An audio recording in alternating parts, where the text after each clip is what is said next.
मधुबन के बाबा, मधुबन के बाबा मुरली वाले, आपका क्या कहना, आपका क्या कहना। ओम शांति। आज 8 नवंबर 2025 के साकार मधुर महावाक्य हैं। आज मीठे मीठे बाप दादा बोले, मीठे बच्चे तुम देही अभिमानी बनो तो सब बीमारियां खत्म हो जाएंगी और तुम डबल सिर ताज विश्व के मालिक बन जाएंगे। बाबा ने कहा, मीठे बच्चे तुम देही अभिमानी बनो तो सब बीमारियां खत्म हो जाएंगी और तुम डबल सिर ताज विश्व के मालिक बन जाएंगे। बाबा ने आज प्रश्न पूछा कि बाप के सम्मुख किन बच्चों को बैठना चाहिए। उत्तर में बाबा कहते, जिन्हें ज्ञान डांस करना आता है। ज्ञान डांस करने वाले बच्चे जब बाप के सम्मुख होते हैं तो बाबा की मुरली भी ऐसे चलती है। अगर कोई सामने बैठ इधर उधर देखते तो बाबा समझते कि ये बच्चा कुछ भी समझता नहीं है। बाबा ब्राह्मणियों को भी कहेंगे कि तुमने ये किसको लाया है, जो बाबा के सामने भी उबासी देते हैं। बच्चों को तो ऐसा बाप मिला है जो खुशी में डांस करनी चाहिए।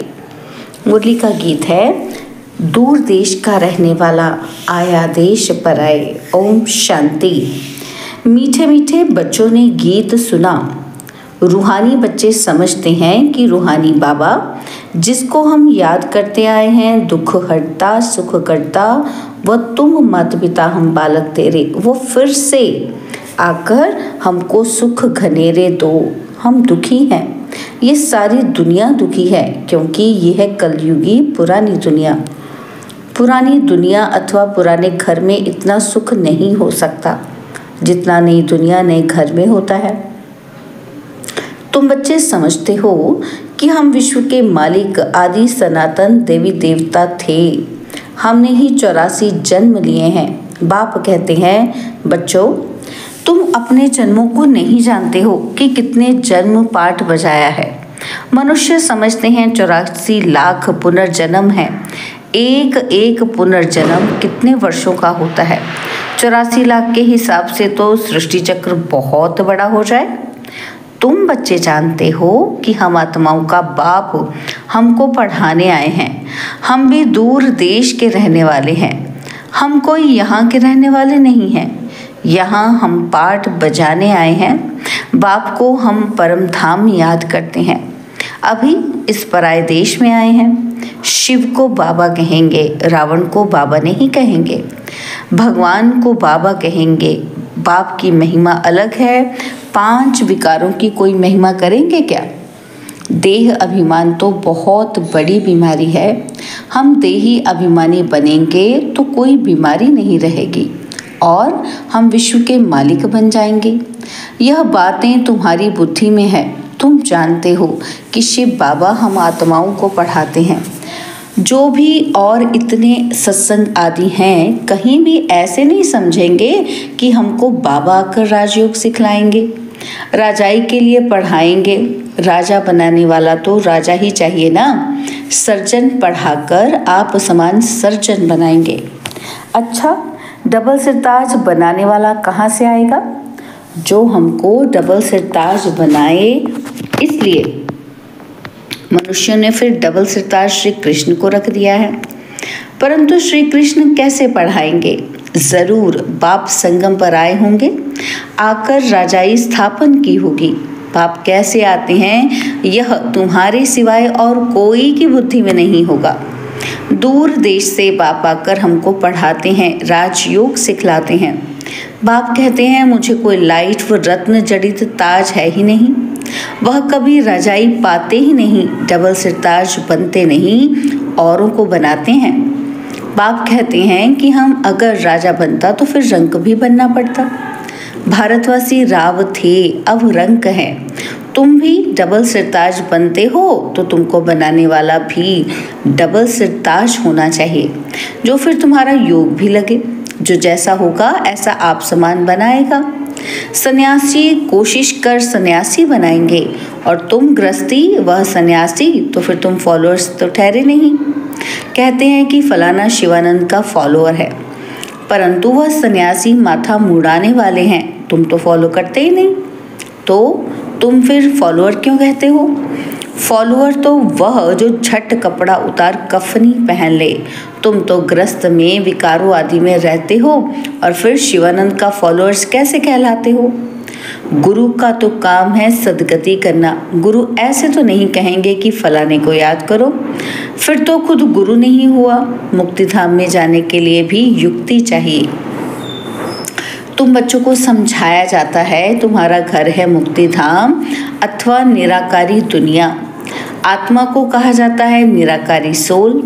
शरीर है 5 तत्वों का बना हुआ। आत्माएं कहाँ से आती हैं? परम धाम निराकारी दुनिया से। वहाँ बहुत आत्माएं रहती हैं, उनको कहेंगे स्वीट साइलेंस होम। वहाँ आत्माएं दुख सुख से न्यारी रहती हैं। यह अच्छी रीति पक्का करना है। हम हैं स्वीट साइलेंस होम के रहने वाले और यहाँ यह नाटकशाला है जहाँ हम पाठ बजाने आते हैं। इस नाटकशाला में सूर्य, चांद, स्टार्स आदि बत्तियाँ हैं। कोई गिनती कर ही ना सके कि ये नाटकशाला कितने माइल्स की है।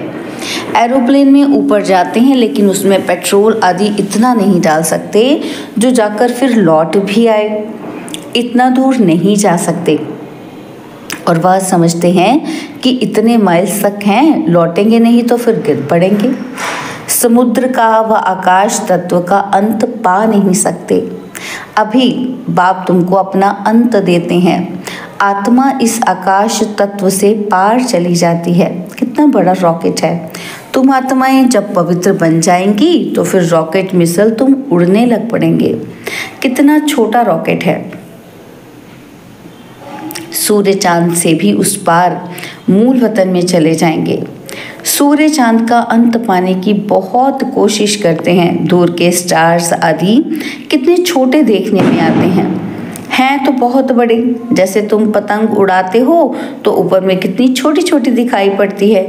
बाप कहते हैं तुम्हारी आत्मा तो सबसे तीखी है। सेकंड में एक शरीर से निकल दूसरे गर्भ में जाए प्रवेश करती है। किसी का कर्मों का हिसाब किताब लंदन में है तो सेकंड में लंदन में जाकर जन्म लेगी। सेकंड में जीवन मुक्ति भी गाई हुई है ना। बच्चा गर्भ से निकला और मालिक बना, वारिस हो ही गया। तुम बच्चों ने भी बाप को जाना, गोया विश्व के मालिक बन गए। बेहद का बाप ही आकर तुमको विश्व का मालिक बनाते हैं। स्कूल में बैरिस्ट्री पढ़ते तो बैरिस्टर बनेंगे। यहाँ तुम डबल सिरताज बनने के लिए पढ़ते हो। अगर पास होंगे तो डबल सिरताज ज़रूर बनेंगे। फिर भी स्वर्ग में तो ज़रूर आएंगे। तुम जानते हो बाप तो सदैव वहाँ ही रहते हैं। ओ गॉडफादर कहेंगे तो भी दृष्टि ज़रूर ऊपर जाएगी। गॉडफादर है तो ज़रूर कुछ तो उनका पाठ होगा ना। अभी पाठ बजा रहे हैं, उनको बागवान भी कहते हैं। कांटों से आकर फूल बनाते हैं तो तुम बच्चों को खुशी होनी चाहिए। बाबा आया हुआ है इस देश पर आए। दूर देश का रहने वाला आए देश पर आए। दूर देश का रहने वाला तो बाप ही है और आत्माएं भी वहाँ रहती हैं और यहाँ फिर पाठ बजाने आती हैं। देश पर आए ये अर्थ कोई नहीं जानते हैं। मनुष्य तो भक्ति मार्ग में जो सुनते हैं वह सत्य सत्य कहते रहते हैं। तुम बच्चों को बाप कितना अच्छी रीति समझाते हैं। आत्मा इम्प्योर होने से उड़ नहीं सकती है, प्योर बनने बिगर वापस जा नहीं सकती। पतित पावन एक ही बाप को कहा जाता है। उनको आना भी है संगम पर। तुमको कितनी खुशी होनी चाहिए कि बाबा हमको डबल सिरताज बना रहे हैं।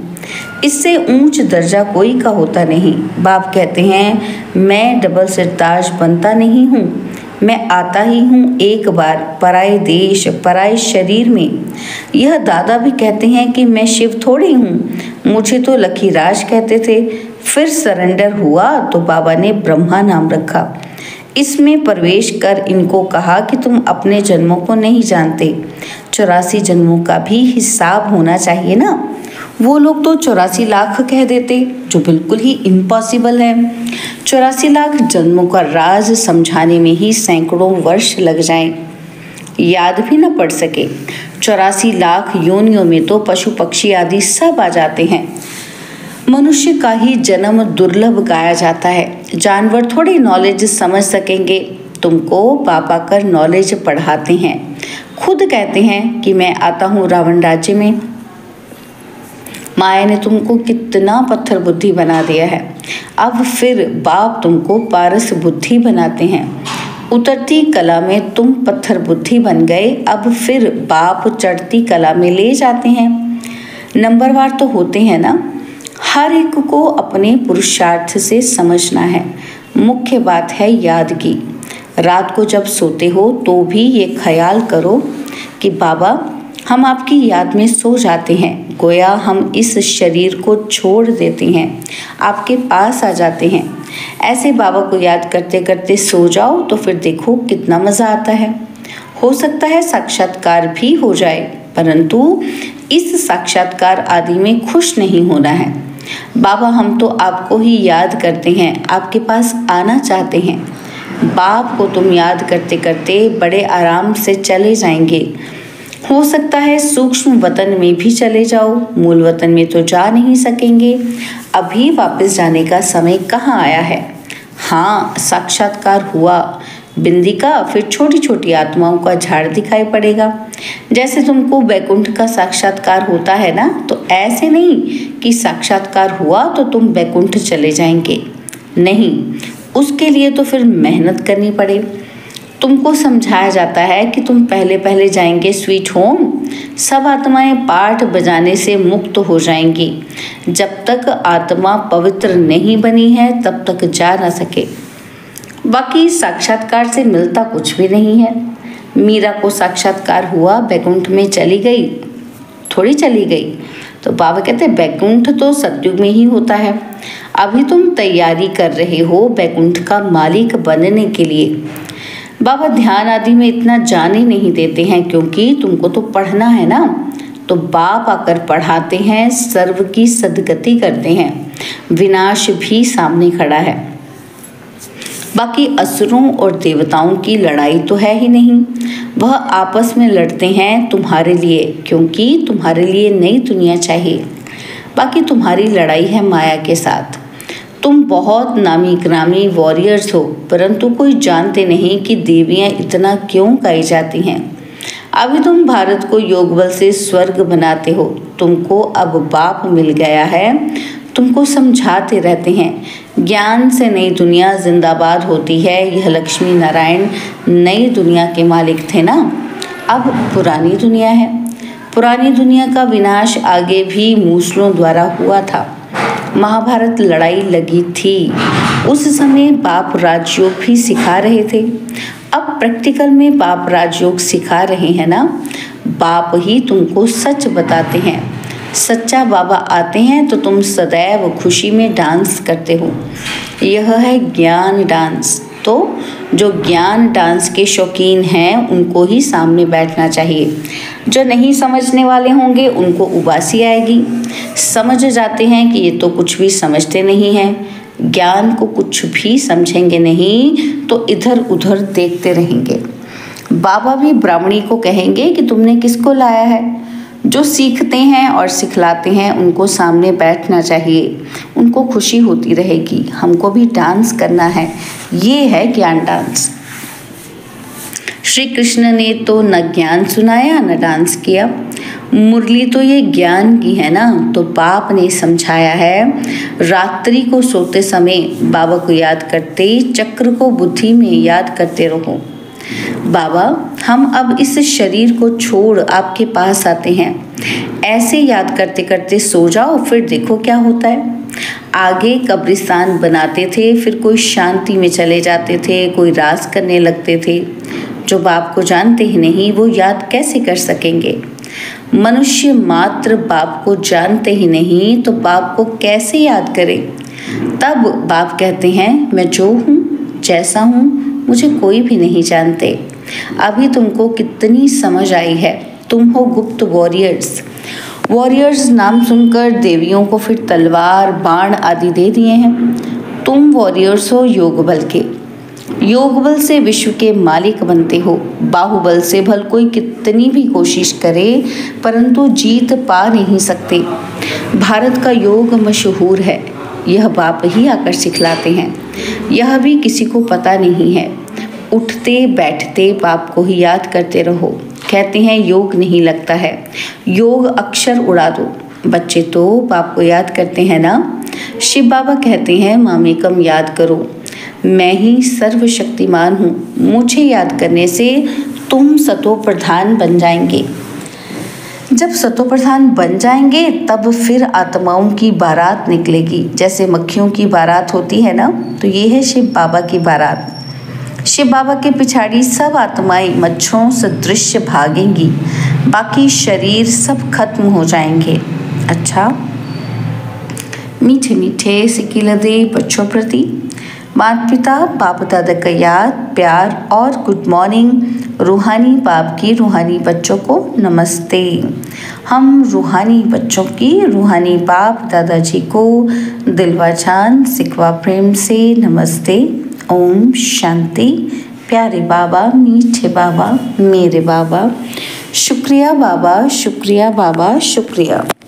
धारणा के लिए मुख्य सार है। पहला पॉइंट है, रात को सोने से पहले बाबा से मीठी मीठी बातें करनी है।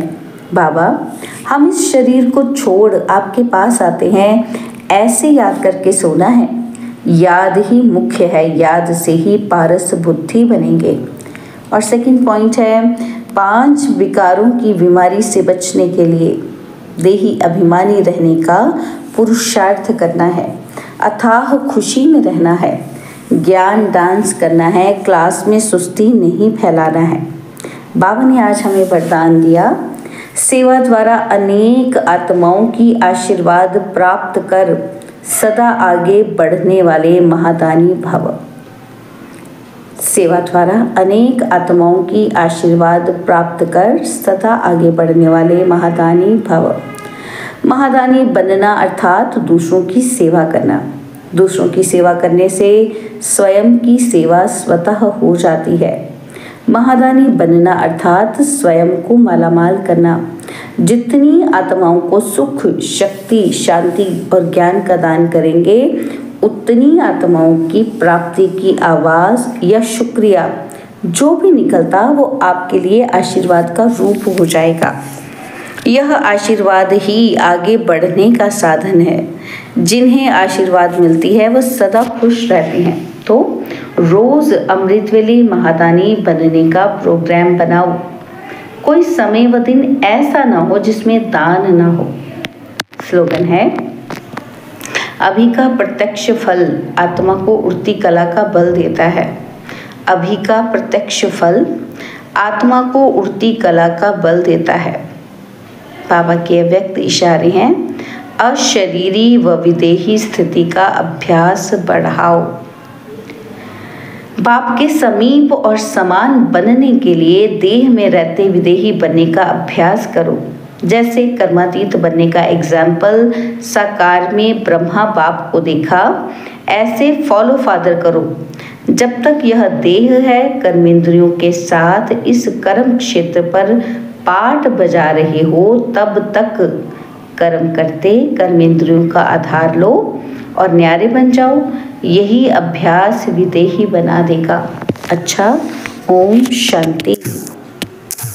और अब यह एक बहुत अच्छी वीडियो भी जरूर देखें।